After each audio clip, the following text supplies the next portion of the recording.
আসসালামু আলাইকুম। আশা করছি সবাই ভালো আছেন। তো আমি আজকে মুরগি রান্না করতেছি। অবশ্যই তেমন মুরগি রান্না তেমন দেখানোর কিছু নাই, কিন্তু তারপরও এটা আমি শেয়ার করতেছি একটা কারণে। তা হচ্ছে আমরা যেখানে থাকি এখানে বাংলা দোকান নাই যেহেতু, সো দেশি মুরগিটা আমরা খেতে পারি না। আর আমিও হচ্ছে ফার্মের মুরগি বা এখানে যে মুরগিটা পাওয়া যায় সাধারণত, এটা মানে এইভাবে যদি আমি রান্না না করি তাহলেও খেতে পারি না। মানে মানে একটা গন্ধ হয়ে যায় বা ভালো লাগে না। সো এই ছোট মুরগিটা আমি রান্না করব, বেশি মুরগি না। আর এখানে আমরা সাধারণত মুরগি কিনে আপনার পার্সিয়ান দোকান বা আরাবিয়ান দোকানগুলোতে যে মুরগিগুলো কিনতে পাওয়া যায়, ওরা সুন্দর করে কেটে টেটে ধুয়ে কেটে টেটে দেয়। আপনি যত পিস চাবেন, আমি 16-18 পিস করে আনি এক একটা মুরগি, তাহলে ছোট ছোট টুকরা হয়। আর এই যে দেখেন, আমি একটা মুরগি রান্না করব, কিন্তু আমি ভালো পরিমাণে মশলা দিছি। এইখানে হচ্ছে আপনার আদা রসুন ভালো পরিমাণে, তারপরে হলুদ। আর এখানে যেহেতু বাচ্চারা খায় মুরগিটা বেসিক্যালি, সো এখানে কোনো মরিচ দিব না। কিন্তু আমি পেপরিকা যে মশলাটা আছে, পেপরিকার গুঁড়াটা, ওইটা আমি এখানে দিব। তো দিয়েছি অলরেডি। সো আমি একটু আপনাদেরকে দেখাই। সব পেপরিকা আবার ভালো লাগে না, এই দেশে অনেক রকমের পাওয়া যায়। তো আমার কাছে এখন ইয়েটা নাই। তো আমার পেপরিকাটা হচ্ছে এটা, একটু এখানে কালচে ধরনেরও পেপরিকা আছে, আবার লালচেও আছে। তো আমি যেটা কিনি হচ্ছে লালচে। তো এখানে আমি হচ্ছে পেপরিকা দিলাম, বেশি দেওয়া যাবে না, তাহলে একটা গন্ধ আছে। সো মোটামুটি পরিমাণ যতটুকু লাগে। আর হচ্ছে আমি এখানে ফ্রেশ টমেটোর জুস করি যতবারই আমি মুরগি রান্না করি। এই যে ধরেন 2টা টমেটো, তাই পুরা টমেটোটা আমি দিয়ে দিব।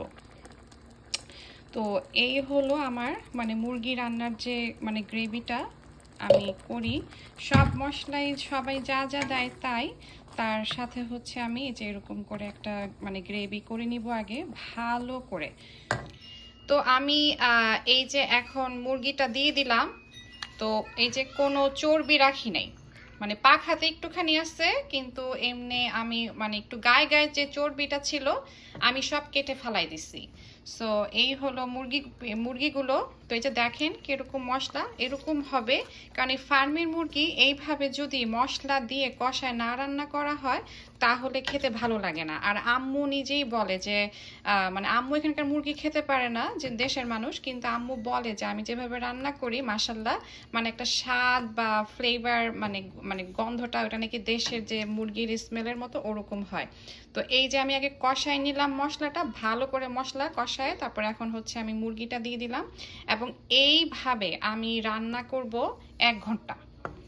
1 ঘন্টা রান্না করব আমি। 10 মিনিট পরে আরেকটু পানি দিয়ে দিব, দিয়ে ভালো করে ঝোল ঝোল করে রান্না করব। আর এই রান্নাটা বেসিক্যালি আমি এভাবে করি যখন হচ্ছে মুরগি আলু অথবা পেঁপে দিয়ে রান্না করি। এইভাবে করে খেতে খুব মজা হয়। তো রান্নাটা এখন প্রায় শেষের দিকে।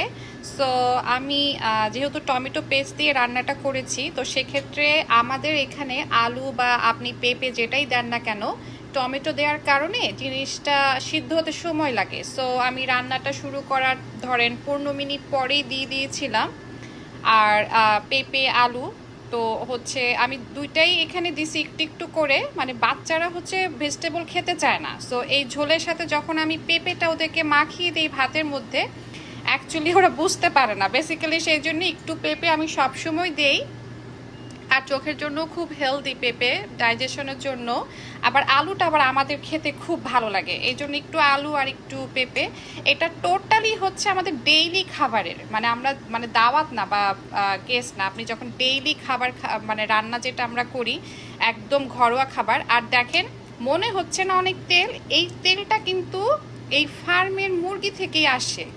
আমি কোনো 1 চামচ হয়তো তেল দিছি এখানে। আর আমি যদি মনে করি যে এই জিনিসটা দেওয়া আমার দরকার নাই বা কম দিলেও হবে, তো সেক্ষেত্রে আমি সেটাই কম দেই। তারপরে পেঁয়াজটাও এখানে হচ্ছে আমি কম দিচ্ছি, কারণ আমি এভাবে এই নিয়ে মনে হয়েছে কত হাজারবার হয়তো আমি রান্না করছি। সো বাসার জন্য যে আমরা যেটা খাই এভাবে করে। তো এটা কাইন্ড অফ হচ্ছে ফার্মের মুরগিকে দেশি মুরগি বানানো। সো আপনি ওই যে পেঁয়াজ আর তেলটা আমি তেমন খুব কম দিছি, আর মশলা তো যা দেওয়ার আমি বলছি। তো এখন হচ্ছে গেম চেঞ্জার মানে হচ্ছে আমি এই সময় ধরেন আমি হয়তো আরও 5-6 মিনিট জিনিসটা রান্না করব, আর একটু ঝোলটা শুকাবো, তো সেক্ষেত্রে আমি কাঁচা মরিচ দিব, আরও বেশিও দেই অনেক সময়। এই কয়টায় আমি বাগানে এখন পাইলাম। তারপরে হচ্ছে আর দিব হচ্ছে ভাজার জিরার গুঁড়া। আপনি ধনিয়া গুঁড়াও দিতে পারেন, ধনিয়া জিরা দুইটাই দিতে পারেন। এইটা দিয়ে আমি হচ্ছে এখন মানে ঢাকনা দিয়ে আরও মানে করব আরও কতক্ষণ, 6-7 মিনিটের মতো ঢাকনা দিয়ে এটা আরও করবো, তাহলে স্মেলটা তরকারির মধ্যে যাবে। এই হলো আমার মুরগি রান্না।